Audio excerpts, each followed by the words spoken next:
قیامت بہرحال قائم ہوگی، اور اللہ تعالیٰ قرآن مجید میں ارشاد فرماتا ہے اذا زلزلت الارض زلزالها واخرجت الارض اثقالها وقال الانسان ما لها یومئذ تحدث اخبارها۔ جب زمین تھر تھر کانپنے لگے گی تو پھر حال یہ ہوگا کہ انسان پکار اٹھے گا کہ اس کو کیا ہو گیا، اور اس دن زمین ہر خبر بتا دے گی۔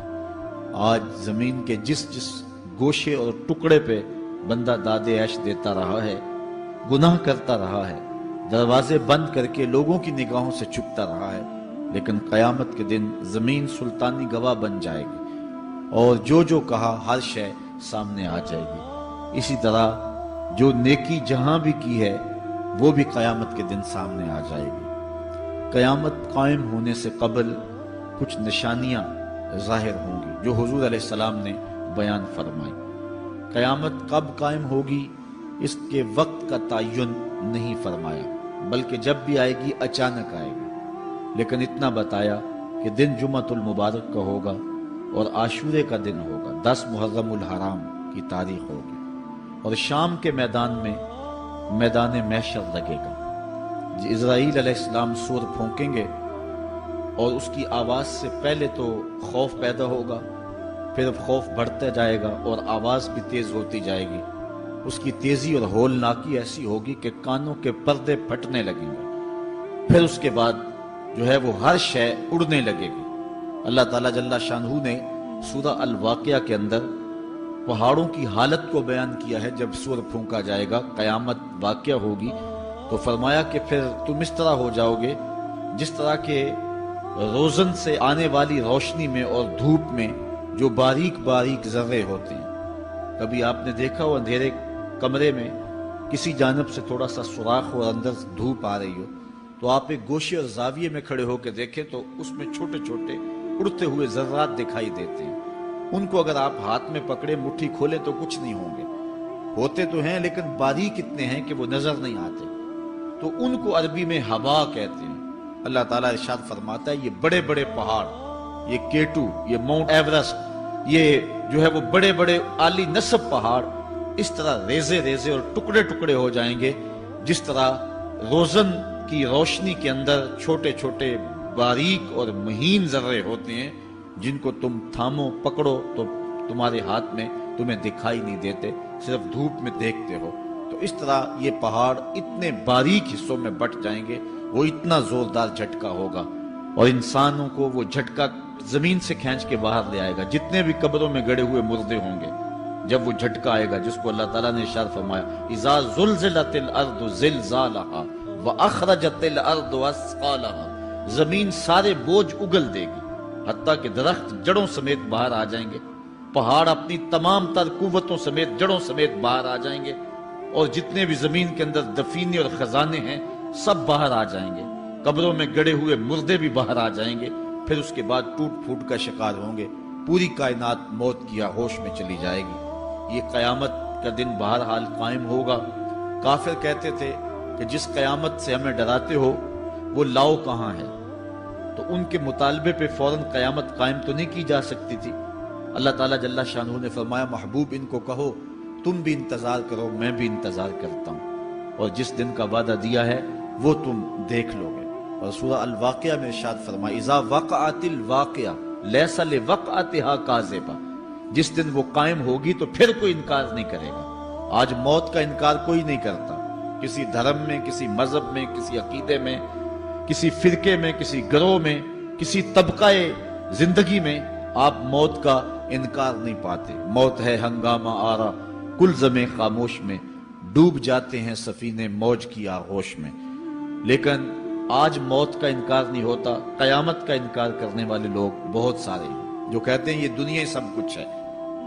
آج کل تو بہت سارے مسلمانوں کا انداز بھی یہ ہو گیا ہوا ہے کہ وہ قولن تو نہیں لیکن جو عملی زندگی ہے وہ اسی بات کی گواہی دے رہی ہے جس طرح سب کچھ یہی دنیا ہو اور آخرت کوئی نہیں ہے۔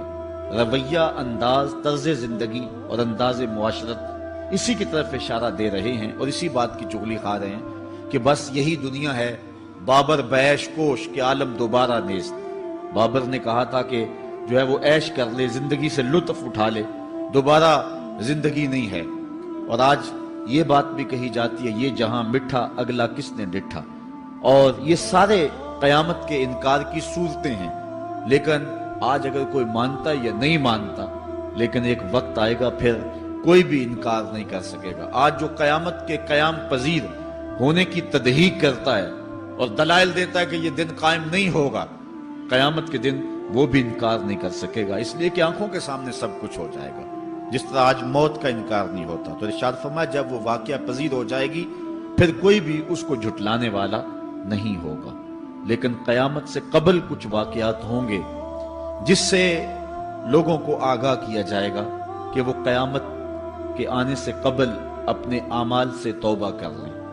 آج تو توبہ کا دروازہ کھلا ہے، لیکن قرب قیامت میں سورج مغرب سے دوبارہ طلوع ہو جائے گا، جو ہی غروب ہوگا، غروب ہونے کے بعد دوبارہ طلوع ہو کے عصر کے وقت پہ آ جائے گا، اور پھر اس کے بعد دوبارہ غروب ہو جائے گا۔ تو یہ قیامت سے 40 سال پہلے ہوگا، اس کے بعد توبہ کا دروازہ بند کر دیا جائے گا۔ اگر کوئی توبہ کرے گا بھی تو قبول نہیں ہوگی۔ آج ہمیں موقع دیا گیا ہے کہ مرنے سے 1 سال پہلے بھی توبہ کر لیں، 1 مہینہ پہلے بھی توبہ کر لیں، موت سے 1 دن پہلے بھی توبہ کر لیں، 1 گھنٹہ پہلے بھی توبہ کر لیں، 1 لمحہ پہلے بھی توبہ کر لیں۔ اللہ تعالیٰ یہ نہیں دیکھتا کہ اس کی ساری زندگی گناہوں میں گزری ہے، وہ دیکھتا ہے میرا بندہ آخر میری چوکھٹ پہ آ گیا، وہ پچھلے سارے گناہ معاف فرما دے۔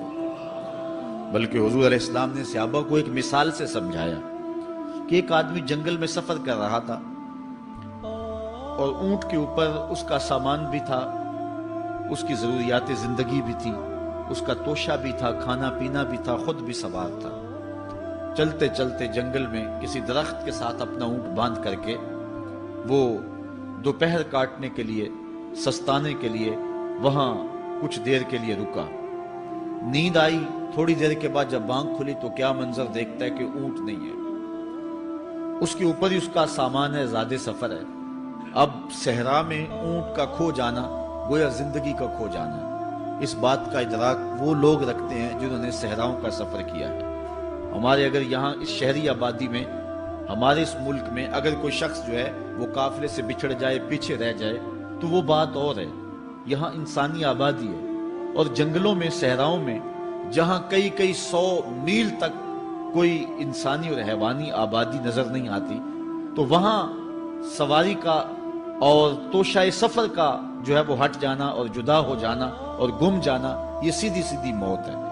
اب اس نے دائیں بائیں بھاگ کر کے دیکھا کہ اونٹ کہیں ملے، لیکن اونٹ نہیں ملا، تو وہ دوبارہ آ کے اس درخت کے ساتھ ٹیک لگا کے بیٹھ گیا موت کے انتظار میں کہ اب توشہ سفر بھی گیا، سامان سفر بھی گیا، سواری بھی گئی، اور یہاں کوئی انسانی آبادی بھی نہیں ہے، تو اب موت کا ہی انتظار ہے۔ تو وہ موت کے انتظار میں بیٹھ گیا۔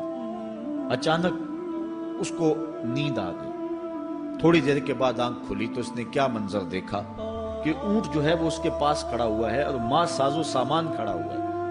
تو پھر اس کو اتنی خوشی ہوئی، اونٹ کیا ملا، زندگی مل گئی۔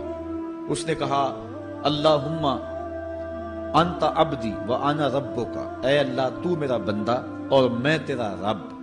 کہنا اس نے یہ تھا اے اللہ میں تیرا بندہ اور تو میرا رب، لیکن فرحت و مسرت سے، وفور خوشی سے اس کی زبان بل کھا گئی، اور اسے خوشی میں ہوش ہی نہ رہا کہ میں کیا کہہ رہا ہوں۔ وہ کیا کسی نے کہا تھا کہ جب بھی تیری قربت کے امکان نظر آئے ہم اتنے خوش ہوئے کہ پریشان نظر آئے، یا وہ کسی نے کہا تھا کسی کے آنے سے ایسے ہوش اڑے ساکی کے، شراب سیخ پہ ڈالی اور بوتل میں کباب۔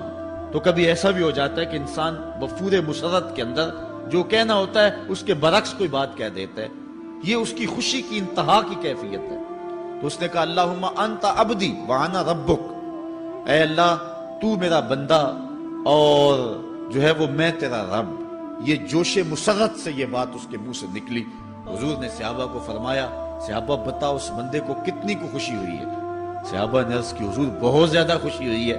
تو حضور علیہ السلام نے فرمایا جب کوئی بندہ توبہ کر کے مالک کی دہلیز پہ پلٹ آتا ہے اللہ تعالیٰ اس سے بھی زیادہ خوش ہوتا کہ یہ میرا بندہ میری دہلیز پہ آ گیا، یہ توبہ کے دروازے پہ آ گیا۔ تو اس لیے قیامت سے قبل توبہ کا دروازہ کھلا ہوا ہے، لیکن 40 سال قبل توبہ کا دروازہ بند ہوگا، سورج مغرب سے طلوع ہوگا، پھر کوئی توبہ کرنا چاہے گا بھی، بلکہ ہر کوئی توبہ کرنا چاہے گا، لیکن پھر توبہ جو ہے وہ قبول نہیں ہوگی۔ اس طرح اور بہت سارے واقعات قیامت سے قبل جو ہیں وہ ظاہر ہوں گے، جن کی نشاندہی حضور نبی رحمت صلی اللہ علیہ وسلم نے فرمائی ہے۔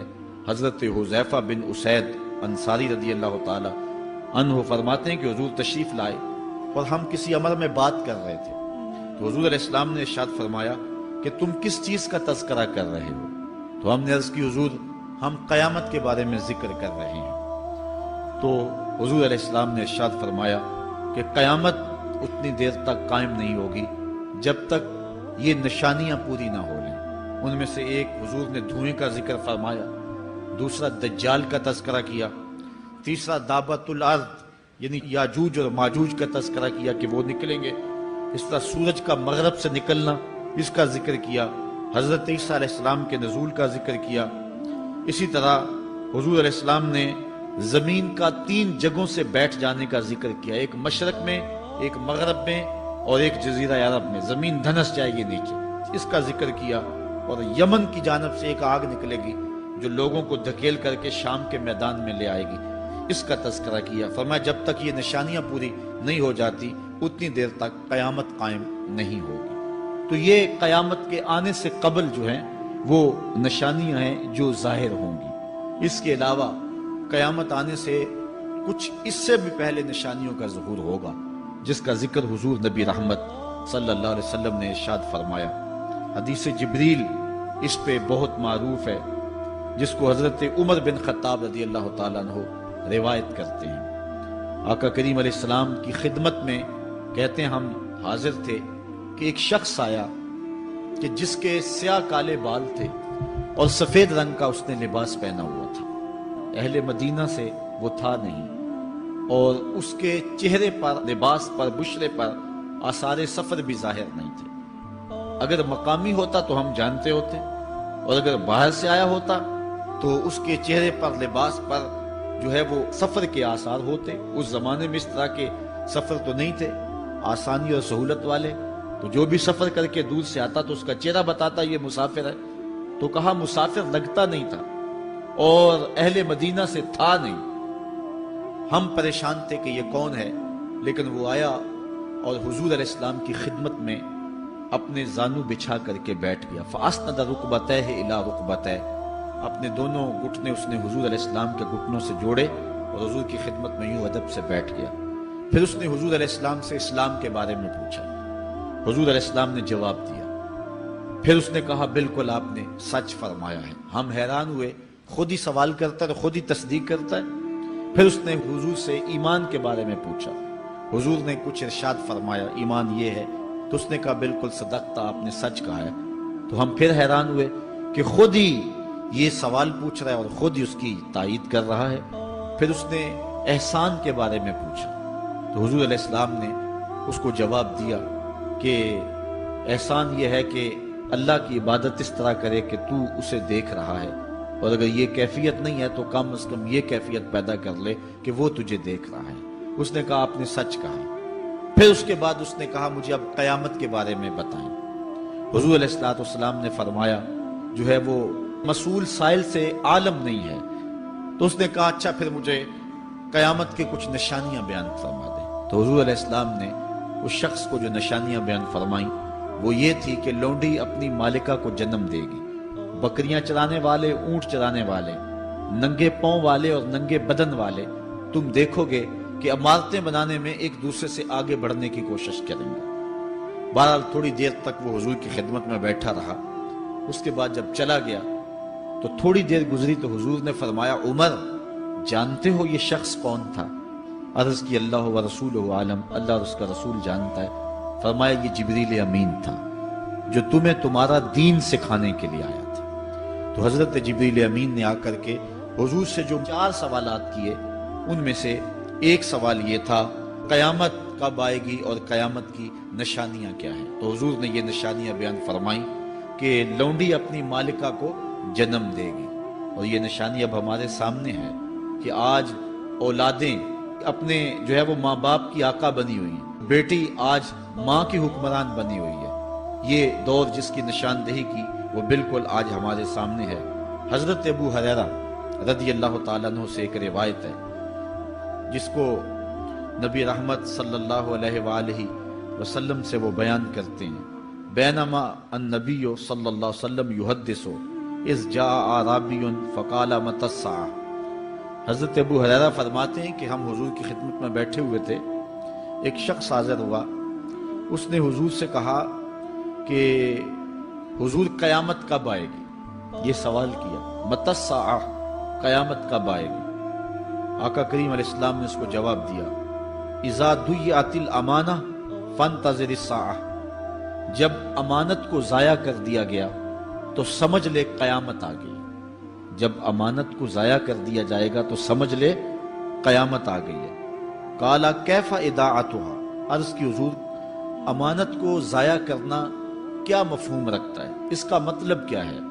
تشریح پوچھی حضور سے، تو حضور علیہ السلام نے جو جواب دیا وہ سماعت کیجئے۔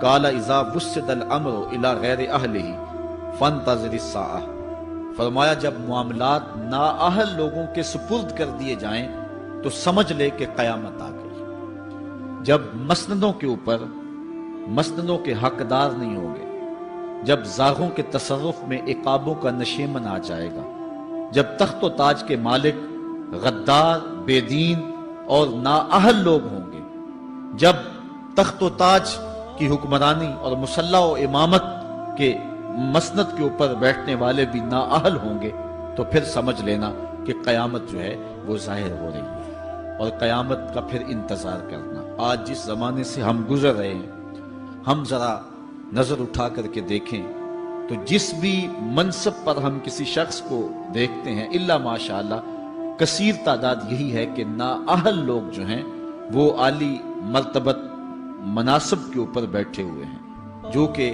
ان کے حقوق کو اور ان کے انتظام کو بھی نہیں جانتے، جو اس مسند کے تقاضوں سے بھی آگاہ نہیں ہیں، وہ بھی اس مسند کے اوپر بیٹھے ہوئے ہیں۔ ایک زمانہ تھا، یہ ہمارے بچپن کی کہانی ہے، کہ ایک مرتبہ اسمبلی میں بحث ہوئی آبپاشی کے بارے میں، کہ فصلوں تک معقول پانی نہیں پہنچتا اور جو ہے وہ فصل اچھے طریقے سے جو ہے وہ نہیں اگ پا رہی، اور ہمارا ملک زرعی ملک ہے، تو اس کے بارے میں سوچا جائے۔ تو بہرحال اس پہ جب بحث شروع ہوئی تو ایک رکن اسمبلی اٹھا، اس نے کہا کہ پہلی بات تو یہ ہے کہ فصلوں تک پانی پہنچتا ہی نہیں ہے، اور دوسری بات یہ ہے جو پہنچتا بھی ہے وہ بھی راستے میں جو بجلی والے ہیں وہ بجلی نکال لیتے ہیں، اب وہ بجلی نکل چکی ہوتی ہے پانی سے، اب وہ خالی پانی جو ہے وہ فصلوں کو کیا کرے گا؟ تو جب نااہل لوگ ایسی مسندوں کے اوپر اور ایسے مناصب کے اوپر بیٹھے ہوئے ہوں گے اور ہم لوگ ان کو منتخب کرتے ہیں، تو پھر آپ قیامت کا انتظار کیجئے، پھر قیامت آنے میں کوئی دیر نہیں ہے۔ تو حضور علیہ السلام نے 2 لفظوں کے اندر قیامت کے بارے میں یہ بات ارشاد فرما لی۔ یہ میں نے آپ کو اپنے بچپن کی کہانی سنائی ہے، لیکن اس دور کی کوئی ایک کہانی ہو تو میں آپ کے سامنے رکھوں۔ اس دور میں تو جو عالی مرتبت مناصب کے اوپر بیٹھے ہوئے انہیں سورہ فاتحہ تک نہیں آتی، سورہ اخلاص تک نہیں آتی ہے، تو اب بتاؤ کہ یہ قیامت کے قرب کی علامت ہے کہ نہیں ہے؟ آپ دیکھیں جس تخت پہ بھی، جس تاج پہ بھی، اور جس مسند اور منصب پہ بھی جو موجود ہے، کیا وہ اس کا حق ادا کر سکتا ہے یا اس کی اہلیت رکھتا ہے؟ وہ کیا کسی شاعر نے کہا تھا کہ ہر شاخ پہ الو بیٹھا ہے، انجام گلستاں کیا ہوگا؟ اور رومی نے اپنے زمانے میں کہا تھا کہ سگ وزیرو گرگ میرو موشرا درباں شود، این ارکان سلطنت ملک را ویراں شود۔ یہ ایک دردناک کہانی ہے، لیکن قیامت کی نشانیوں کے حوالے سے آپ اس بات کو سمجھیں اور حضور علیہ السلام کے فرمان کی روشنی کے اندر ہم اپنے حالات کا جائزہ لیں۔ حضرت انس رضی اللہ تعالی عنہ سے ایک روایت ہے، کہتے ہیں سمیت رسول اللہ صلی اللہ علیہ وسلم یقولو، میں نے حضور علیہ السلام کو فرماتے ہوئے سنا ہے۔ یہ حضرت انس رضی اللہ تعالیٰ عنہ وہ صحابی ہیں جنہوں نے 10 سال تک حضور کی نوکری کی ہے، اور کہتے ہیں 10 سال میں ایک بار بھی ایسا نہیں ہوا کہ حضور نے مجھے اف بھی کہا ہو۔ کہتے ہیں کبھی ایسا ہوتا کہ میرے ہاتھ سے کوئی برتن ٹوٹ جاتا، ازواج مطہرات جو ہیں وہ اس پہ ناراض ہونے لگتی تو حضور علیہ السلام روک دیتے، فرماتے اسے کچھ نہ کہو، اس برتن کی عمر اتنی لکھی ہوئی تھی، یہ اتنے عرصے کے لیے ہی پیدا کیا گیا تھا۔ تو آقا کریم علیہ السلام نے جو ہے وہ ازواج مطہرات کو بھی روکا کہ وہ مجھے جھڑکے نہ۔ خدمت رسول اللہ صلی اللہ علیہ وآلہ وسلم 10 سنین، میں نے پورے 10 سال حضور کی نوکری کی ہے۔ بلکہ جب آپ کہیں گے کہ حضور کے خادم کا نام کیا ہے، سارے صحابی حضور کے خادم ہیں، لیکن نام حضرت انس رضی اللہ تعالی عنہ کا آئے گا، یہ حضور علیہ السلام کے خادم خاص ہیں، اور حضور سے بہت ساری باتیں انہوں نے سنی ہیں۔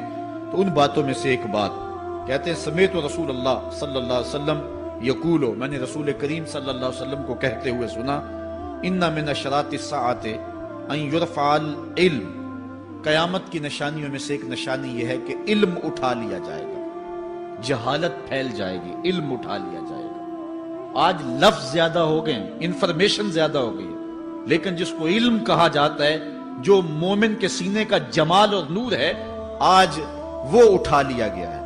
آج لوگ کہتے ہیں جی جتنا علم آج ہے اتنا علم پہلے تو نہیں تھا۔ آج کوئی غزالی دکھاؤ، کوئی رازی دکھاؤ، کوئی رومی دکھاؤ، کوئی احمد بن حنبل جیسا شخص دکھاؤ، کوئی محمد بن حسن شیبانی جیسا شخص دکھاؤ، کوئی امام ابو حنیفہ کے نالین کی خاک جیسا شخص بھی دکھاؤ، تو یہ ایک غلط بات ہے کہ جی پہلے زمانے میں اتنا علم نہیں ہوتا تھا، اب علم بہت زیادہ ہو گیا، جی علم بہت زیادہ پھیل گیا۔ علم نہیں پھیلا ہے، یہ چند معلومات ہیں، انفارمیشن کا دور ہے، اور خبریں ہیں۔ جو علم ہے، جو کہ مومن کے سینے کا جمال ہے اور باطن کا نور ہے، جو زندگی کی راہوں کو اجالتا ہے اور زمانے کو مالک کی دہلیز کے قریب کرتا ہے اور انسان کو انسانیت سکھاتا ہے، وہ علم جو ہے وہ اٹھتا چلا جا رہا ہے۔ اور حضور سے پوچھا گیا کہ حضور علم سینوں سے اچک لیا جائے گا، سینوں سے کھینچ لیا جائے گا؟ فرمایا نہیں، علماء اٹھا لیے جائیں گے۔ جب علماء فوت ہو جائیں گے تو ان کی جگہ اس درجے کے لوگ نہیں آئیں گے، پھر زوال پذیر سلسلے ہوتے چلے جائیں گے، علم اٹھا لیا جائے گا۔ جب سینے علم سے خالی ہو جائیں گے تو پھر قیامت آ جائے گی۔ اس لیے حضور علیہ السلام کا فرمان ہے، کائنات کی ہر شے علماء کی زندگی کی دعائیں مانگتی ہے، حتی الحیتان فی البحر، یہاں تک کہ سمندروں اور دریاؤں کے اندر مچھلیاں بھی علماء کی زندگی کی دعائیں مانگتی ہیں۔ انہیں پتا ہے علماء ہیں تو کائنات مارز وجود میں آئی تو موجود رہے گی، اگر علماء نہیں ہوں گے تو کائنات جو ہے وہ بالکل قیامت کا شکار ہو جائے گی۔ تو پہلی چیز حضور نے ارشاد فرمایا، ان یرفع العلم، علم اٹھا لیا جائے گا، ویکثر الجہل، اور جہالت عام ہو جائے گی، علم کی جگہ جو ہے وہ جہالت عام ہو جائے گی۔ آج علماء نہیں رہے ہیں، آج ہم جو ہے وہ انحصار کرنے لگے ہیں چند ٹیلی ویژن چینلوں پہ، اور اس کا نتیجہ کیا ہے کہ مختلف چینلز کے اوپر بیٹھے بہت سارے لوگ گمراہی پھیلا رہے ہیں۔ یہ ایک الگ داستان ہے، ایک الگ کہانی ہے کہ کس طرح سے علم کا گلا گھونٹا جا رہا ہے اور کس طرح جو ہے وہ لوگوں کو گمراہ کیا جا رہا ہے۔ یہ جہالت کی کثرت ہے۔ اور تیسری بات جو حضور نے ارشاد فرمائی، وَيَكْثُرَ الزِّنَا، زنا عام ہو جائے گا۔ نظر کا زنا یہ تو اس زمانے کے اندر برا رہا ہی نہیں ہے، لوگ اس میں کوئی آر ہی نہیں سمجھتے۔ کسی کی بہن اور بیٹی کو دیکھنا اور اپنی آنکھوں کو شہوات سے بھرنا، یہ بندہ محسوس ہی نہیں کرتا ہے۔ حضور علیہ السلام نے ارشاد فرمایا، من زنا زنیا بہی ولو بہی تان دارہی، جس نے زنا کیا یہ عمل اس کے گھر بھی لوٹے گا، اگرچہ وہ اپنی دیواریں اونچی اونچی کیوں نہیں کر لیتا۔ اگر آج کوئی کسی کی بہن بیٹی پر اپنی نظروں کو غلیظ کرتا ہے تو وہ یہ کیسے کہہ سکتا ہے کہ میری بہن اور میری بیٹی کسی کی گندی نظروں کا شکار نہیں ہوگی؟ یہ مقافات عمل ہے۔ گندم از گندم بروید جو سے جو، از مقافات عمل غافل مشو۔ اس لیے بدکاری پھیل جائے گی، نظر کی بدکاری اور ہر طرح کی بدکاری، اور یہ اتنا برا اور کبھی کام ہے کہ اللہ تعالیٰ جل شانہ نے قرآن مجید میں اسے کھلی بے حیائی قرار دیا ہے۔ آج میڈیا کے ذریعے، آج انٹرنیٹ کے ذریعے، اور یہ جو موبائل پیکج کی مصیبت نکلی ہے، اس سے معاشرے کا امن خراب ہو گیا اور معاشرے کے اندر حیا کا جوہر جو ہے وہ لوٹ لیا گیا ہے۔ اپنی نسلوں کی حفاظت کریں، ان کے ہاتھوں سے جو ہے وہ ناول چھینیں، اور ان کے ہاتھوں سے جو ہے وہ اس طرح کی مخرب اخلاق سیڈیز چھین لیں، اور ان کے ہاتھوں میں اللہ کا قرآن دیں اور رسول کریم علیہ السلام کی احادیث تھمائیں اور ان کو راہ حق کا مسافر بنائیں۔ یہ ذمہ داری ہے والدین کی۔ کل قیامت کے دن ایک عورت 4 مردوں کو جہنم میں لے جائے گی۔ عرض کیا گیا وہ کیسے؟ فرمایا ایک عورت کو حکم ہوگا جہنم کا تو وہ عرض کرے گی مالک میرے باپ کو بلایا جائے۔ باپ کو بلایا جائے گا، یا اللہ یہ میرا باپ ہے، میں اس کی بیٹی، میری تربیت کا جوہر اس کے ہاتھ میں تھا، آج جن بدکاریوں اور گناہوں کے سبب جہنم میں جا رہی ہوں اس کا ذمہ دار یہ ہے۔ وہ باپ جس نے اپنے بیٹی کو سب کچھ دیا، اپنی اولاد کی تعلیم کے لیے اپنے پلاٹ بیچ دیے، جائیدادیں فروخت کر دی، نہیں دیا تو دین نہیں دیا، کل قیامت کے دن وہ اللہ کے حضور کیا جواب دے گا؟ ارشاد ہوگا اسے بھی پکڑو، اس کے باپ کو بھی پکڑو اور جہنم میں لے جاؤ۔ عرض کرے گی نہیں مالک میرے بھائی کو بلایا جائے۔ بھائی کو بلایا جائے گا، مالک یہ میرا بھائی ہے، میں اس کی غیرت تھی، میں جن راہوں پہ چل کر کے تیرے عتاب اور تیرے قہر و غضب کی حقدار بنی اس کا ذمہ دار یہ ہے۔ اگر یہ مجھے روکتا، اپنی آبرو کی حفاظت کرتا، اپنی ناموس کا پہرا دیتا تو میں ان راستوں کی مسافر کیسے بنتی؟ میری خرابی کا ذمہ دار یہ ہے۔ اب وہ بھائی کیا جواب دے گا جو چوکوں اور موڑوں پہ کھڑا ہو کے آنے اور جانے والی بہنوں اور بیٹیوں کو دیکھتا ہے اور یہ سمجھتا ہے کہ میری بہنیں اور میری بیٹیاں گھر میں محفوظ ہیں؟ وہ قیامت کے دن کیا جواب دے گا؟ ارشاد ہوگا اسے بھی پکڑو، اس کے باپ کو بھی پکڑو، بھائی کو بھی پکڑو، جہنم میں لے جاؤ۔ عرض کرے گی نہیں مالک میرے شوہر کو بھی بلایا جائے۔ بلایا جائے گا، مالک یہ میرا شوہر ہے اور میں اس کی بیوی، میری تربیت کا جوہر ماں باپ کے بعد اس کے ہاتھ میں تھا اور اس کے پاس طلاق کی دھمکی ایسی چیز تھی، مجھے جو چاہتا منواتا اور جس انداز میں ڈھالنا چاہتا مجھے ڈھال لیتا، لیکن اس نے مجھے کبھی راہ حق کی طرف نہیں بلایا تھا۔ وہ شوہر کیا جواب دے گا جو خود اپنے دوستوں کو چائے پہ بلا کے اور اپنی بیوی کو سامنے برہنہ منہ بٹھا کے بعد میں اس کے حسن کی داد مانگتا ہو، بتاؤ بھابی کیسی ہے؟ تو وہ کیا جواب دے گا قیامت کے دن؟ ارشاد ہوگا اس کو بھی پکڑو، اس کے باپ کو بھی، اس کے شوہر کو بھی اور اس کے بھائی کو بھی جہنم میں لے جاؤ۔ عرض کرے گی نہیں مالک میرے بیٹے کو بھی بلایا جائے۔ بیٹے کو بلایا جائے گا، مالک یہ میرا بیٹا ہے، میں اس کی ماں ہوں، میرے سینے میں اس کے لیے تڑپتی ہوئی ممتا تو نے رکھی تھی، یہ روٹھ جاتا تو زندگی اجاڑ ہو جاتی، جو بھی چاہتا ضد کر کے منوا لیتا، مجھے کسی کے گھر کے برتن بھی مانجنے پڑے تو میں نے اس سے بھی گریز نہیں کیا، اس کی ہر فرمائش کو پورا کیا، اپنا زیور بیچ کے اس کی تعلیم مکمل کروائی۔ اگر یہ ضد کرتا کہ امی آپ نماز نہیں پڑھتی، میں آپ کے ہاتھ کا کھانا نہیں کھاؤں گا، امی آپ یہ عمل کیوں کرتی ہیں، یہ شریعت میں جائز نہیں ہے، تو میں جو ہے وہ کھانا نہیں کھاؤں گا، تو کیا میری ممتا مجبور نہ ہو جاتی؟ اس نے ساری زندگی کیا مجھے اس کے بارے میں کوئی کہا تھا، نیکی کی طرف بلایا تھا، بدی سے روکا تھا؟ جس بیٹے نے اپنی ماں سے ہر ضد پوری کروائی ہو تو اس نے صرف دین کے بارے میں کوئی ضد نہیں کی ہے، تو وہ کل قیامت کے دن کیا جواب ہوگا؟ ارشاد ہوگا اسے بھی پکڑو، اس کے باپ کو بھی پکڑو، اس کے خاوند کو بھی پکڑو، بھائی کو بھی پکڑو، بیٹے کو بھی پکڑو اور پانچوں کو گھسیٹ کے جہنم میں لے جاؤ۔ فرمایا ایک عورت 4 مردوں کو قیامت کے دن جہنم میں لے جائے گی۔ اس لیے میں اور آپ آج دیکھ لیں کہ ہمارا آخرت کا معاملہ کیا ہونے والا ہے اور ہم نے اس دنیا کے اندر کس طرح اپنی حفاظت کرنی ہے۔ چوتھی چیز جو حضور نے ارشاد فرمائی، وَيَكْسُرَ شُرْبَ الْخَمْرِ، اور شراب پینا عام ہو جائے گا۔ یہ قرب قیامت کی علامت ہے۔ آج ہماری ایلیٹ کلاس میں اور ہمارے آیان حکومت، آیان سلطنت اور سیاستدانوں اور جو ہے وہ عالی نسب خاندان جو شمار کیے جاتے ہیں، ان میں شراب پانی کی طرح سمجھی جاتی ہے۔ اور آج ہمارے ملک کے اندر جو ہے وہ کتنے شراب خانے موجود ہیں اور کتنے ٹنوں کے حساب سے جو ہے وہ بیرون ملک سے شراب درآمد کی جاتی ہے۔ یہ قرب قیامت کی نشانی ہے کہ شراب عام ہو جائے گی۔ ایک روایت میں آتا ہے شارب الخمر کعابد الوثن، شراب پینے والا بت پوجنے والے کی طرح۔ کتنا سخت فرمایا گیا، اور کل قیامت کے دن سخت رسوا ہوگا جو دنیا کے اوپر شراب پیتا رہا ہوگا۔ اللہ تعالی ہم سب کو محفوظ فرمائے۔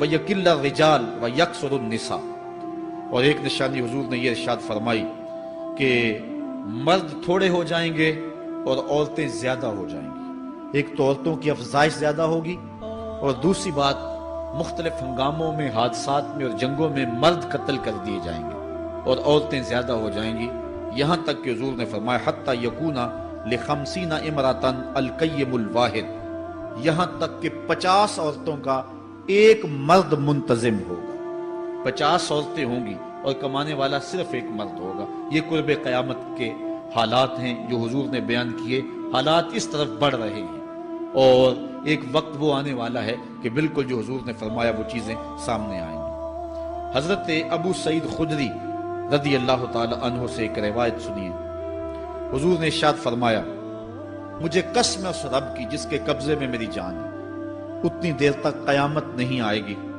یہ وقت بھی آئے گا کہ جانور انسان سے باتیں کریں گے، انسان ان کی بولی سمجھے گا اور وہ ان سے باتیں کریں گے۔ وَحَتَّى تُكَلِّمَ الرَّجُلَ عَذْبَةُ صَوْتِهِ، اور اس کے کوڑے کی جو رسی ہے، اس کا جو پھندنا ہے، وہ بھی انسان سے باتیں کرے گا۔ وَالشِّرَاقُ نَالِهِ، اور اس کے جوتے کا تسمہ بھی اس سے بات کرے گا۔ يُخْبِرَ فَخِذُهُ بِمَا أَحْدَثَ أَهْلُهُ بَعْدَهُ، اس کا گھٹنا اس کو بتا دے گا اس کے بعد میں اس کے گھر والوں نے جو باتیں کی۔ یہ حالات پیدا ہو جائیں گے۔ آج موبائل اور جدید ٹیکنالوجی آ رہی ہے تو اس بات کو سمجھنا مشکل نہیں ہے۔ اس زمانے کے اندر جبکہ ان چیزوں کا تصور بھی نہیں تھا، صحابہ نے پھر بھی یقین کیا کہ ہوگا، حضور نے کہا ہے، اور آگے بیان کیا، اور آج تو حالات نظر آ رہے ہیں کہ بالکل جو حضور نے بتایا وہ سب کچھ جو ہے وہ ہونے والا ہے۔ حضرت ابو ہریرہ رضی اللہ تعالی عنہ سے ایک روایت ہے، یہ وہ صحابی ہیں جنہوں نے سب سے زیادہ حضور علیہ السلام کے فرامین امت تک پہنچائے ہیں، کثرت کے ساتھ حضور کی صحبت کا نور پایا اور اصحاب صفہ میں سے تھے، زندگی کا ایک ایک لمحہ حضور کی قربت میں گزارا۔ حضرت ابو ہریرہ رضی اللہ تعالیٰ عنہ فرماتے ہیں کہ رسول کریم صلی اللہ علیہ وسلم نے ارشاد فرمایا اذا اتخذ الفیء دیوالا، جب مال غنیمت کو، جب سرکاری خزانے کو اپنی ذاتی دولت سمجھا جائے گا، اس میں تصرف کیا جانے لگے گا، سرکاری خزانے میں لوگ جس طرح چاہیں گے تصرف کریں گے، ایک زمانہ آئے گا اور وہ دیکھ لو بالکل ہمارے سامنے۔ والامانۃ مغنما، اور امانت کو مال غنیمت سمجھا جائے گا، جس طرح غنیمت بندہ استعمال کرتا ہے وہ امانت کو ہی اس طرح غنیمت سمجھے گا اور اس کو جو ہے وہ غصب کر جائے گا۔ والزکوٰۃ مغرما، اور زکوٰۃ کو ٹیکس سمجھے گا، مجبور ہو کے دے گا، وہ زکوٰۃ دینا چاہے گا ہی نہیں۔ اور آج کتنے لوگ ہیں جو زکوٰۃ نہیں دیتے؟ اگر لوگ صحیح طور پہ زکوٰۃ ادا کر دیں اور زکوٰۃ کے جو حقدار ہیں ان تک پہنچے تو پاکستان میں صرف 1-2 سالوں کے اندر غربت ختم ہو جائے۔ اتنی دولتیں ہیں لوگوں کے پاس، اتنی جائیدادیں ہیں لوگوں کے پاس، ایک تو سارے لوگ زکوٰۃ ادا نہیں کرتے، دوسرا یہ ہے حقداروں تک نہیں پہنچتی۔ پیشہ ور مانگنے والے اور اس موسم کے اندر جو ہے وہ اپنے آپ کو غریب ظاہر کر کے اور مختلف اپنی مجبوریاں ظاہر کر کے مال ہتھیانے والے بہت سارے ہیں، اور زکوٰۃ دینے والا کہتا ہے میں جلدی جلدی فارغ ہو جاؤں۔ جتنی محنت مال کو کمانے میں صرف کی ہے، اتنی ہی محنت حقداروں کو تلاش کرنے کے لیے بھی کرے تاکہ اس کی زکوٰۃ اصل مصارف تک پہنچے۔ تو قرب قیامت میں یہ ہوگا کہ زکوٰۃ کو ٹیکس جانا جائے گا۔ وَتُعُلِّمَ لِغَيْرِ الدِّينِ، اور علم دین کے لیے حاصل نہیں کیا جائے گا، دین کے علاوہ کے لیے حاصل کیا جائے گا۔ اس کے 2-3 مفاہیم ہیں۔ ایک تو مفہوم ہے کہ علم دین حاصل کرنا لوگ چھوڑ دیں گے، وہ انجینئر اور ڈاکٹر اور کیا کچھ بننے کے لیے جو ہے وہ علم حاصل کریں گے۔ نام خدمت انسانی ہی ہے کہ میں یہ سب کچھ کر کے اپنے وطن کی خدمت کروں گا، انسانیت کی خدمت کروں گا، لیکن بعد میں جب مسندوں پہ بیٹھتے ہیں اور جو حال کرتے ہیں وہ کسی سے مخفی نہیں ہے۔ مسیحا پھر کس روپ کے اندر آتا ہے اور کس طرح قوم کو دونوں ہاتھوں سے لوٹتا ہے، یہ قرب قیامت کی نشانی ہے۔ ہر بندہ جو ہے وہ علم تعلیم حاصل اچھا انسان بننے کے لیے نہیں، با کردار شخص بننے کے لیے نہیں، اچھا مومن بننے کے لیے نہیں، صالح فرد بننے کے لیے نہیں، بلکہ کمائی کرنے کے لیے، زیادہ زیادہ پیسے کمانے کے لیے وہ علم حاصل کرے گا۔ اور دوسری یہ بات کہ جو دین کا علم بھی حاصل کریں گے وہ بھی غرض و غائد جو ہے وہ اپنی چھوڑ دیں گے جس مقصد کے لیے جو ہے وہ علم حاصل کیا جاتا ہے۔ اور یہ قرب قیامت کی نشانی جو حضور نے بیان کی یہ بھی ہم اپنے زمانے میں دیکھ رہے ہیں۔ وَأَطَاعَ الرَّجُلُ امْرَأَتَهُ، اور آدمی اپنی بیوی کی اطاعت کرے گا، جو بیوی کہے گی وہ مانے گا، وَأَقَّى أُمَّهُ، اور ماں کو آگ کر دے گا، ماں کی پرواہ نہیں کرے گا، ماں کی نافرمانی کرے گا، بیوی کی بات کو ترجیح دے گا، اور ماں کی بات جو ہے اس کو ثانوی حیثیت دے گا۔ بہت بدبخت تو ایسے ہیں کہ جو ماں باپ کو ویسے ہی دقیانوسی کا تانا دے کے کہتے ہیں تمہیں تو پتہ ہی نہیں کسی بات کا، دنیا کہاں چلی گئی، اور ان کی کسی بات کو، کسی مشورے کو اور کسی حکم کو کوئی ترجیح نہیں دیتے۔ لیکن جب بیوی اور ماں دونوں کا حکم مقابلے میں آ جائے تو اس وقت وہ بیوی کے حکم کو ترجیح دیں گے۔ یہ قرب قیامت کی علامت ہے جو کہ ہم واضح طور پہ اپنے معاشرے میں دیکھ رہے ہیں۔ وَأَدْنَى صَدِيقَهُ وَأَقْصَى أَبَاهُ، دوست قریب ہوں گے، باپ دور ہوگا۔ دوستوں کو قربت دی جائے گی، ان کے ساتھ بیٹھنا اٹھنا بھی ہوگا، کھانا پینا بھی ہوگا، گپ شپ بھی ہوگی۔ دوست ایک بیل دے تو بندہ دوڑا جائے گا دوست کی پکار پہ، لیکن ماں باپ جو مرضی کہیں تو ماں باپ کی بات کو کوئی ترجیح نہیں دی جائے گی۔ یہ قرب قیامت کی نشانیوں میں سے ایک نشانی ہے، اور اس وجہ سے آج لوگ محروم ہو گئے ہیں اور گھروں میں برکت نہیں رہی۔ ماں باپ اگر کچھ کہیں، کوئی چیز لانے کے لیے بھی کہیں تو بچہ 100 بہانے کرتا ہے اور دوست کی پکار پہ لبیک کہتا ہوا بھاگ اٹھتا ہے۔ وَظَهَرَتِ الْأَصْوَاتُ فِي الْمَسَاجِدِ، مسجدوں میں لڑائیاں ہوں گی، مسجدوں میں جو ہے وہ آوازیں بلند ہوں گی لڑائیوں کی، ایک دوسرے سے الجھاؤ پیدا ہو جائیں گے۔ آج ہماری مسجدوں میں پنکھا بند کرنے سے لڑائیاں شروع ہو جاتی ہیں۔ یہ بالکل آپ کے قریب ایک شہر میں ہوا ہے، ایک آدمی قتل ہو گیا صرف اس معاملے میں کہ وہ ایک کہہ رہا تھا کہ لائٹ بند کر دو، اور دوسرے نے کہا کہ میں نماز پڑھ رہا ہوں تو تم نے مجھے دیکھا نہیں، اور اس بات پہ لڑائی شروع ہوئی، حتیٰ کہ فائرنگ تک نوبت پہنچی، اور ایک آدمی جو ہے وہ قتل ہو گیا۔ آپ نے اخبارات میں پڑھا ہوگا۔ تو اس طرح مسجدوں کے اندر جو ہے وہ لڑائیاں شروع ہو جائیں گی۔ یہ قرب قیامت کی نشانی ہے۔ وَسَادَ الْقَبِيلَةِ فَاسِقُهُمْ، قبیلے کا سردار سب سے فاسق اور بدتر شخص ہوگا۔ خاندان کا، قبیلے کا، برادری کا وہی سربراہ ہوگا، وہی قائد ہوگا، وہی لیڈر ہوگا، وہی پنچ ہوگا جو جتنا بڑا گنڈا اور جتنا بڑا بدماش ہے اس کو ہی جو ہے وہ سرپرستی جائے گی۔ شرافت نام کی چیز ہی باقی نہیں رہے گی۔ شرافت کے بل بوتے پہ آگے نہ کوئی سیاست میں آ سکے گا، نہ کوئی خاندان میں آگے آ سکے گا۔ بلکہ اب تو حال ہی ہوا کہ اب ہماری محافل اور آراس کے اندر بھی جو مہمان خصوصی رکھے جاتے ہیں وہ بھی اس اعتبار سے نہیں رکھے جاتے کہ متقی شخص تلاش کرو جس کو مسند صدارت پہ اٹھایا جائے، جس کو مہمان خصوصی رکھا جائے۔ اس میں بھی یہ دیکھا جاتا ہے کہ کس کا اثر معاشرے کے اندر زیادہ ہے، چاہے وہ اثر و رسوخ اس نے منشیات فروخت کر کے ہی حاصل کیا ہو، کس کی دولت زیادہ ہے، چاہے اس نے وہ دولت لوگوں کا خون نچوڑ کے حاصل کی ہو، وہی مہمان خصوصی ہوتا ہے محفل نعت میں، چونکہ وہ پیسے زیادہ پھینک سکتا ہے۔ اور ایک غریب آدمی جو کہ تہجد کی نماز پڑھنے کا بھی عادی ہے، اس کو جوتیوں پہ جگہ ملتی ہے۔ اس کا قصور صرف یہ ہے کہ وہ غریب ہے اور اس کے پاس حرام کی کمائی نہیں ہے۔ یہ حضور علیہ السلام نے نشانی فرمائی اور جو آج ہم اپنی آنکھوں سے دیکھ رہے ہیں۔ وَسَادَ الْقَبِيلَةِ فَاسِقُهُمْ، قبیلے کا سردار جو ہے وہ بدتر اور فاسق شخص ہوگا۔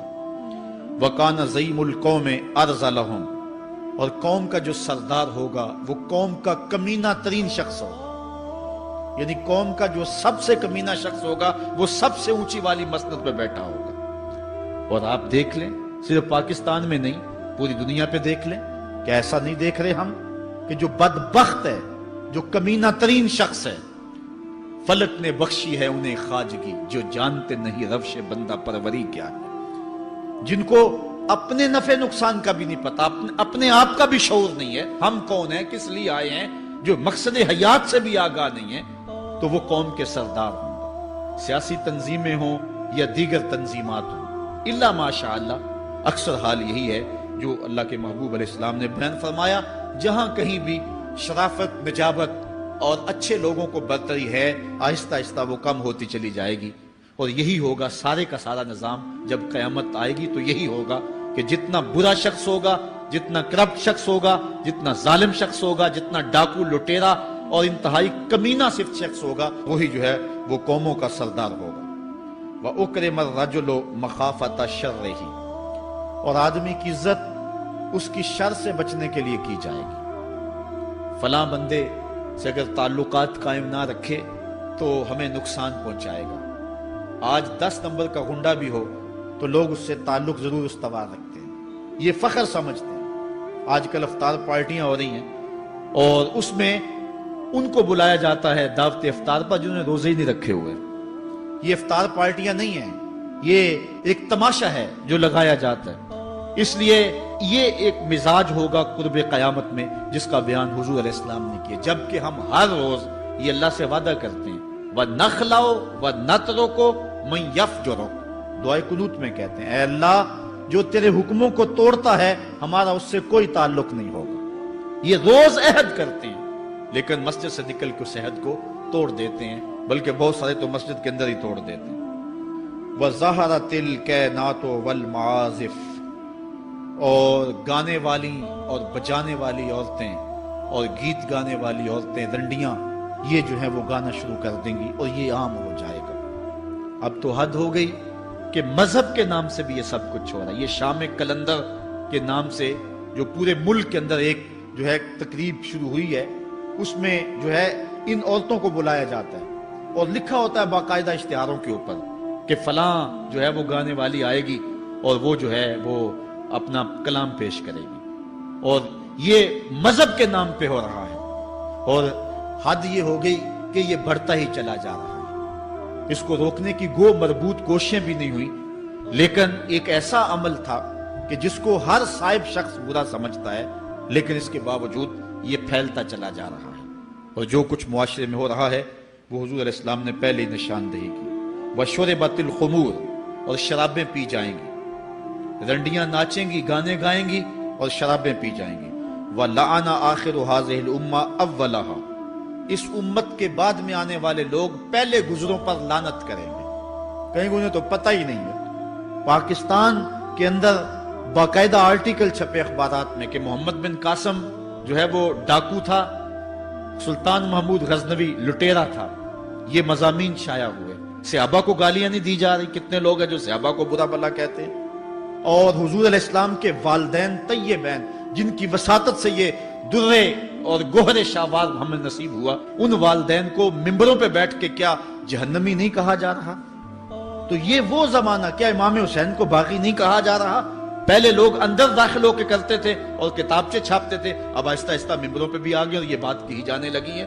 اس پر باقاعدہ اجتماعات منعقد ہوتے ہیں، اس پہ کہا جاتا ہے۔ ایک ٹی وی چینل کے اوپر یزید کو جو ہے وہ رحمت اللہ تعالی علیہ کہا گیا، کیا کچھ نہیں ہوا، یہ سب کچھ آپ کے سامنے ہے، یہ حضور نے بیان فرمایا، یہ ہونا تھا۔ آقا کریم علیہ السلام نے ارشاد فرمایا وہ وقت آئے گا کہ جو آخر والے ہوں گے وہ سمجھیں گے کہ ہم ہی جو ہے وہ دیندار ہیں، ہمیں دین کا ٹھیکہ، اور پچھلوں پر لعنت بھیجیں گے کہ انہیں کیا پتا تھا دین کا۔ آج پچھلوں کے عقائد پر حملے ہو رہے ہیں اور انہیں مشرک کہا جا رہا ہے۔ میں نے ایک دن کہا تھا یہ بڑے زور سے کہا جاتا ہے جو یا رسول اللہ کہ وہ مشرک ہو جاتا ہے، میں نے کہا دیکھو اس فتوے کا اثر کہاں تک جاتا ہے۔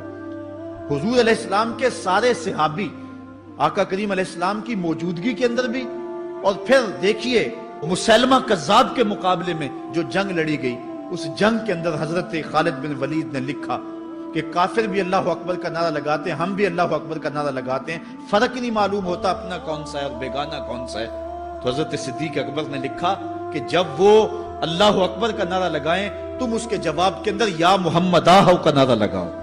وَقَانَ شِعَارُ الْمُسْلِمِينَ يَوْمَئِذٍ یا محمد آہو، اس دن مسلمانوں کا شعار ہی یہ تھا، جو یا محمد یا رسول اللہ کہتا تھا وہی مومن مانا جاتا تھا، باقی کو تہے تیگ کر دیا جاتا تھا۔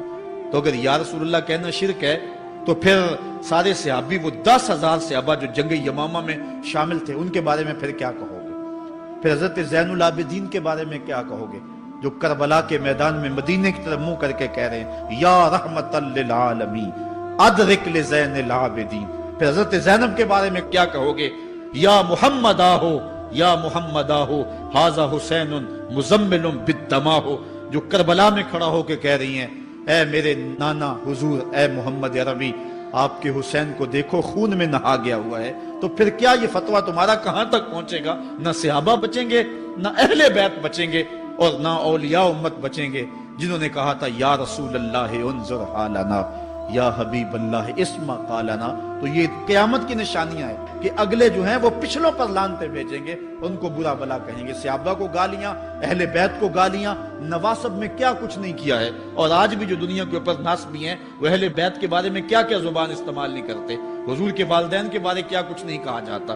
تو یہ سب کچھ ہونے والا ہے جو حضور علیہ السلام نے بیان کیا، کچھ ہو رہا ہے اور کچھ تم دیکھو گے اپنی آنکھوں کے سامنے۔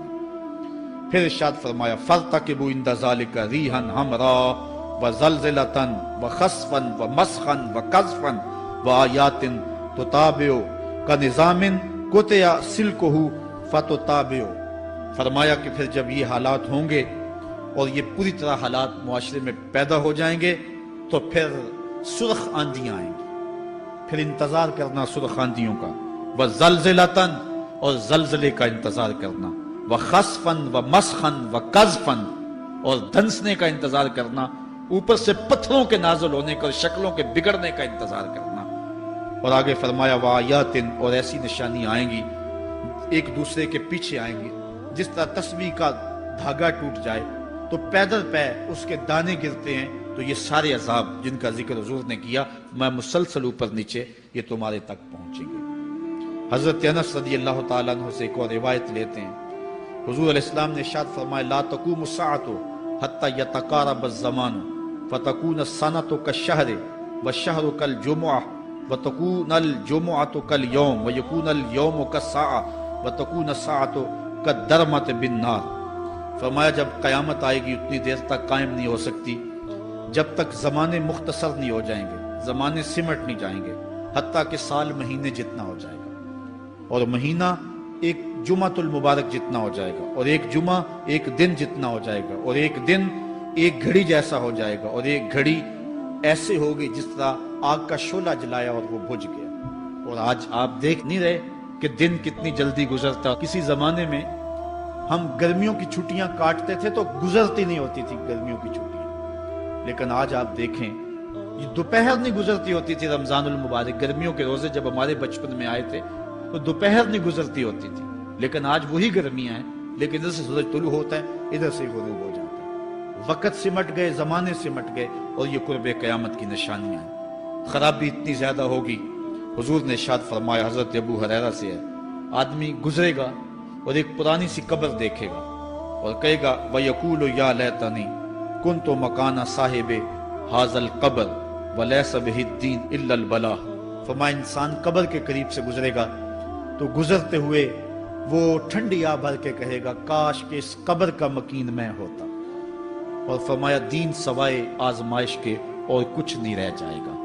یہ قرب قیامت کی وہ نشانیاں ہیں جو حضور علیہ السلام نے بیان کی۔ ایک اور نشانی حضور علیہ السلام نے بیان فرمائی کہ قرب قیامت کے اندر دین کا کام بھی درہم و دینار سے ہوگا۔ اس کے دو مفاہیم ہیں۔ ایک مفہوم تو یہ ہے کہ دین کا کام کرنے والے بھی پیسے ٹگے کے بغیر جو ہے وہ ایک قدم نہیں چلیں گے۔ کیا آج 2-2 3-3 لاکھ روپے نعت پڑھنے کے نعت خواں وصول ہم سے نہیں کر رہے؟ اور آج جو ہے وہ کیا دین کوڑیوں کے عوض بیچا نہیں جا رہا؟ آج گھر نکلنے سے قبل طے نہیں کیا جاتا کتنے اب دو گے، کتنے واپسی پہ دو گے اور کتنے اوپر نچھاور کرو گے؟ دین کیا کوڑیوں کے عوض اور پیسے کے عوض بیچا نہیں جا رہا؟ ایک اس کا مفہوم یہ ہے، اور دوسرا مفہوم اس کا یہ ہے قرب قیامت میں اگر کوئی دین کا کام کرنا بھی چاہے گا تو درہم و دینار کے بغیر نہیں ہو سکے گا۔ یعنی اس کو ضرورت ہوگی کہ میرے پاس مال ہو، حالات ہوں اور میں دین کا کام کروں۔ اگر اس کے پاس حالات نہیں ہوں گے تو دین کا کام اس کے لیے کرنا مشکل ہو جائے گا۔ جس طرح کسی زمانے میں علماء برگد کی چھاؤں میں بیٹھ کے اور لوگ ان کے پاس بھی آ گئے، کوئی وسائل کی ضرورت نہیں تھی، وہ پڑھا سکتے تھے، لوگ بیٹھ گئے۔ امام محمد بن حسن الشیبانی جب پڑھانے بیٹھے تو آپ کی مجلس میں جو لوگ آ کے سیکھتے تھے وہ تعداد ان کی تو بہت ساری تھی، لیکن جو باقاعدہ آپ کی باتوں کو لکھتے تھے وہ 4000 لوگ تھے۔ 4000 کلمے اور دعواتیں حضرت امام محمد بن حسن شیبانی کی مجلس کے اندر پڑھی ہوا کرتی تھی، اور باقی جو لوگ تھے حضرت غوث اعظم سیدنا شیخ عبد القادر جیلانی علیہ رحمہ، آپ جب تشریف لائے ملا علی قاری نے نزہۃ الخاطر الفاتر فی مناقب شیخ عبد القادر میں لکھا ہے کہ آپ کی ایک ایک مجلس کے اندر 70,000 لوگوں کا اجتماع ہوا کرتا۔ آج تھوڑے لوگ اکٹھے ہو جائیں تو ہم خوش بھی ہوتے ہیں اور حیران بھی ہوتے ہیں، اتنے لوگ اکٹھے ہو گئے۔ میاں ضرورت ہے لوگوں کی کہ وہ دین سیکھیں، وہ جائیں ایسی مجالس کے اندر، لیکن لوگ سمٹ جائیں گے، نہیں جائیں گے۔ وسائل کی ضرورت ہوگی، وہ برگد کے درخت کے نیچے بیٹھ کر کے بھی لوگ جو ہیں وہ علم کا چراغ روشن کرتے تھے۔ جب لارڈ میکالے نے نصاب تعلیم مرتب کیا اور درس نظامی کو اور جو ہے عصری علوم کو الگ کر دیا، تو یہ علماء ہی تھے کہ جنہوں نے برگد کے درخت کے نیچے، پیپل کے درخت کے نیچے بیٹھ کر کے علم کے چراغ کو روشن رکھا۔ لیکن آج اگر تم ایسا کرنا چاہو گے تو کیا ممکن ہوگا کہ اس چراغ کو تم روشن رکھ لو؟ آج وسائل کی بہر صورت ضرورت ہے، اور آج سے صدیوں قبل علماء نے یہ فتویٰ دیا تھا کہ صدقہ کرنا، زکوٰۃ ادا کرنا یا دیگر امور خیر میں خرچ کرنا بڑا نیکی کا کام ہے، لیکن سب سے بڑا نیکی کا کام اس دور کے اندر آج سے قبل علماء نے فتویٰ دیا تھا کہ دین کے طالب علموں پہ خرچ کرنا ہے۔ ان پہ اگر خرچ کریں گے تو یہ وہ ایک ایسا موقع ہے کہ جس سے آپ جو ہے وہ حقدار تک حق بھی پہنچا لیں گے اور اس سے دین کو بھی تقویت ہوگی۔ آفاق کے ہر ہر گوشے میں قرآن سنا کر دم لینا، اب رکنا نہیں، اب تھمنا نہیں، فردوس میں جا کر دم لینا، آفاق کے ہر ہر گوشے میں قرآن سنا کر دم لینا، اب رکنا نہیں، اب تھمنا نہیں۔ بسم اللہ الرحمن الرحیم۔ ہم جہد و عظیمت کے راہی، ہم جہد و عظیمت کے راہی، منزل پہ جا کر دم لیں گے، میدان عمل میں نکلے ہیں، میدان عمل میں نکلے ہیں، باطل کو مٹا کر دم لیں گے، ہم جہد و عظیمت کے راہی، منزل پہ جا کر دم لیں گے، آفاق کے ہر ہر گوشے میں، آفاق کے ہر ہر گوشے میں قرآن سنا کر دم لیں گے، اب رکنا نہیں، اب تھمنا نہیں، اب رکنا نہیں، اب تھمنا نہیں، فردوس میں جا کر دم لیں گے، ہم جہد و عظیمت کے راہی، منزل پہ جا کر دم لیں گے، میدان عمل میں نکلے ہیں، باطل کو مٹا کر دم لیں گے۔ اس دارالعلوم کی ایک ایک اینٹ میں پیار بھرا ہوا ہے، درد بھرا ہوا ہے، تو اس کے لیے دعا گو رہیں، اپنے تعاون سے بھی نوازتے رہیں۔ اللہ کی توفیق سے یہ ایک مرحلہ تقریباً تکمیل کے قریب ہے۔ ہم نے چاہا یہ تھا کہ 3.5 لاکھ روپے کا ایک ستون بما اوپر والا چھت اور فرشی لینٹر جو پڑا ہے، یہ 3.5 لاکھ روپے کا ایک بنتا ہے، تو اگر ہمیں 99 لوگ مل جائیں تو یہ سارا مکمل ہو جائے، لیکن 47 لوگ ہمیں مل سکے، کیونکہ 3.5 لاکھ روپے ہم نعت خاں کو دے لیتے ہیں، مدرسے کو دینا ہمارے لیے مشکل ہے، ہمارا مزاج ایسا بنا ہوا ہے۔ تو پورے ملک کے اندر اتنے لوگ ملے، اللہ ان کے رزق میں بے پناہ برکتیں عطا۔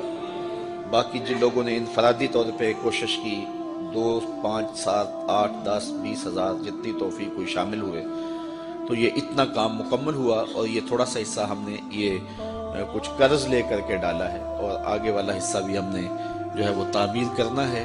جب اوپر والی چھت کا مرحلہ پہنچے گا تو ایک ستون بما چھت کے صرف 2 لاکھ روپے تک جو ہے وہ ممکن ہوگا۔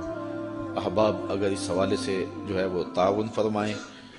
جامعۃ المصطفیٰ کے جو ماہانہ اخراجات ہیں اس سلسلے کے اندر باہر سے معاونت فارم اگر وصول کر لیں، ایک بچے کا اوسط خرچہ تقریباً 1200 سے 1500 روپے تک ہے۔